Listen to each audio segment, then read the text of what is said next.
I love him.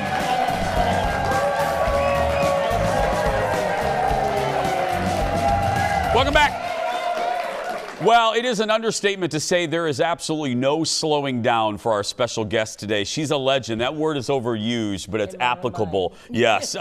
At 97, the fabulous... The fabulous, the icon, Marilyn Maye is still working non-stop, touring sold-out shows, high-kicking for audiences around the country. Look at this. So tune the grand up, get your shoes off, write the band up, brush the blues off.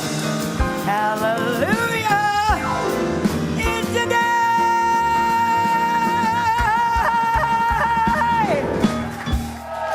Look at that. We were just talking about 54 Below. Marilyn, audience, listen to this. Marilyn has been performing on the stage for 9 decades and is bringing her show. She's all over the country, but if you're watching us locally to Crooners Supper Club this week, audience, give it up for Marilyn Maye, everybody. At Crooners. Welcome back. I'm glad to see you. I'm glad to see you. I'm thrilled to see you. I'm thrilled to be coming to Crooners. Yeah, it's a great venue. I think for the last 10 years we've done it twice a year. Yeah.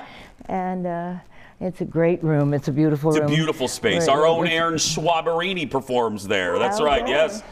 Did you? I love it. I love it. I love we have great musicians. I'm bringing Ted Firth from New York, my wonderful pianist, and 2 local people, bassist and drummer, and lots of people watching and listening, I hope. Did you ever for a moment think of retiring? Never. Was it ever even a passing thought in your head? It's not in my vocabulary. Yeah. Don't you think it's such it's such a cliche, but don't you think it's the secret to just living is to not stop? Well, you got to keep moving. That's when people say, how did you actually, you know, I'm really 74. Yes. I'm sorry, they put it wrong in the script, Marilyn. We'll fire that person immediately. I tell the audience I'm 79, but I'm dyslexic, you know? Well, here's another cliche, but you don't feel feel your age. I'm busy. Yeah. I'm very busy. And that's what I was put on this earth to do, you know? So my mother played piano, and I started singing when I was probably 6, and doing shows when I was 7 and 8 and 9, because there were amateur contests, and I usually won. There was a trumpet man that was really good. I was always worried about him. But when I saw him approaching, and he's going to be on the same contest that I was, but usually we won. And then when I was 9, the gift that they gave you for winning was a radio show for I think 12 times, and so I was 9 years old doing my own radio show. Yeah. Oh my goodness. But now I'm doing my own show at Crooners, and that's probably more productive. Oh, well, and all over the country. And what was it, Marilyn? 3-4 years ago, you were at Carnegie Hall. We were. Yes. 2 years ago, but who's counting? Who's counting? Yeah.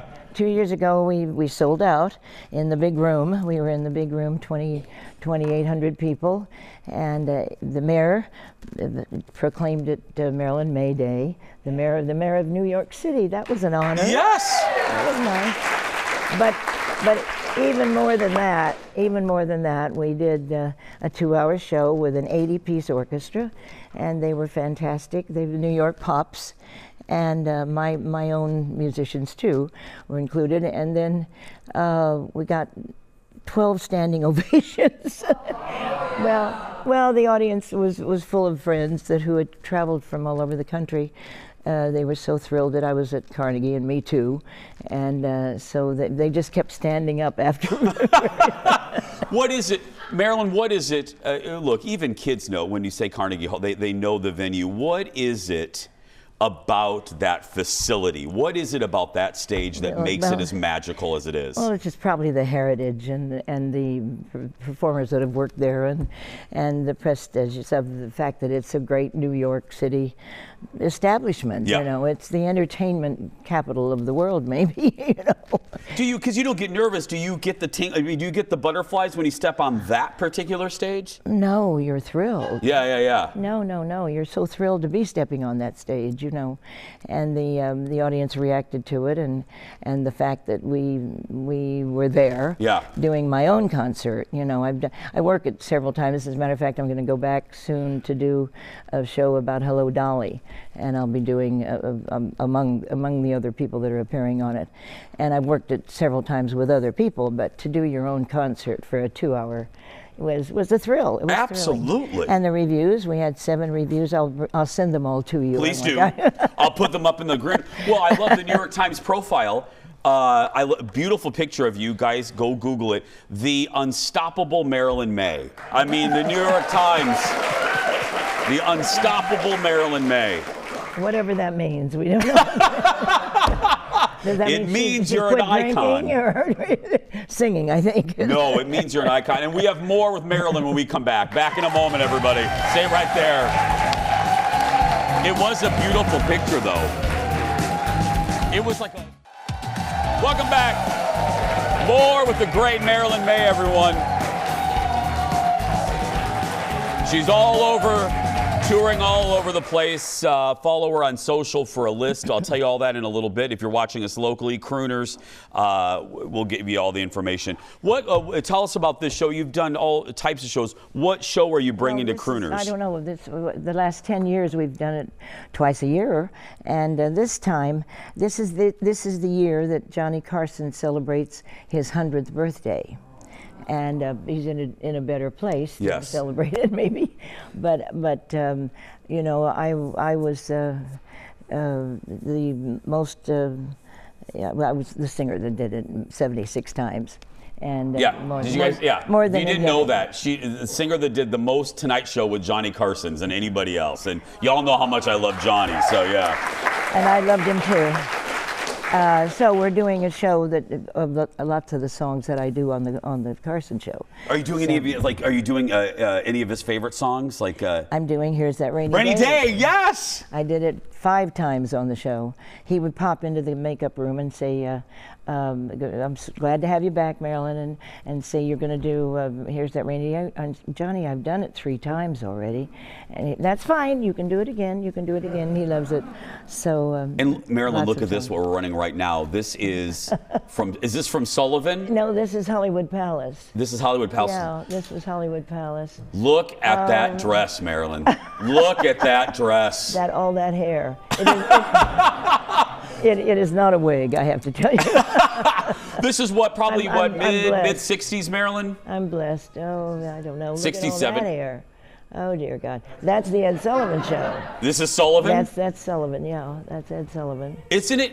We did it several times. The Hollywood Palace we did 3 times. Ed Sullivan we did 3 or 4 times. Isn't it?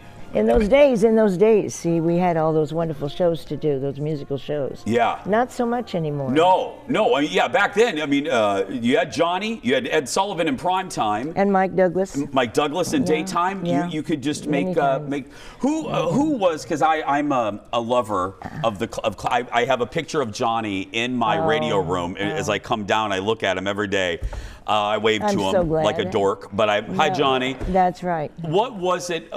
I know why you're magical. What was it about Johnny that made him so good at a job like this? He listened.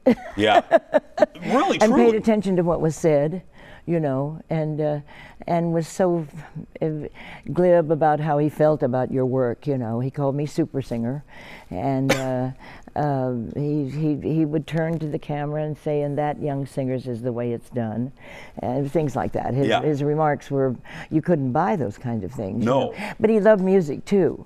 He was so funny. He was so basically funny, and he listened to the guests. And I watch people overtalk, you know, like you do. like you do. You listen. Yeah. And that's you have to. You have to. It's a conversation. It's not. You it's don't. supposed to be. I'm like I have cards to guide me, but I'm listening to you, and then Right. it's then just, it may go somewhere that you haven't even planned. I haven't even. Yeah, I didn't know. I was going to go to Johnny later. I do want to. I want to. There's this picture here. Talk about a legend. Look at this. This is Marilyn and Ella Fitzgerald right here. Oh, she was my precious friend. Right there. Look at that right there. She was my precious friend. Yeah. What was Ella like, my She friend? was shy. She was shy? Very, very shy. And precious.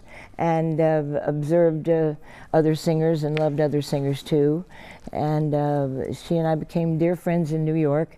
And so as we'd go around the country, if we were lucky enough to be in the same city, probably after my show, she would join me. She would come to see my show, and she would join me in the dressing room. And then the same with me. Wherever she was working, I would go in, and then we would sit in the dressing room and talk for hours. We felt comfortable in the dressing room, and we could talk about the world and what. Oh, we I were wish those seeing, were and recorded. I do too. I do too. Right? I wish it was. Give it up for the great Marilyn Maye, everybody. If you're watching us locally, she has performances at Crooners Supper Club Wednesday, Thursday, and Friday this week for all of her dates. If you're watching us from across the country, head to MarilynMaye.com. We'll be right back, everybody. Back in a moment. I love you. Thank you. Thank you, sweetheart. So good. Thank you. I'll tell you the other two.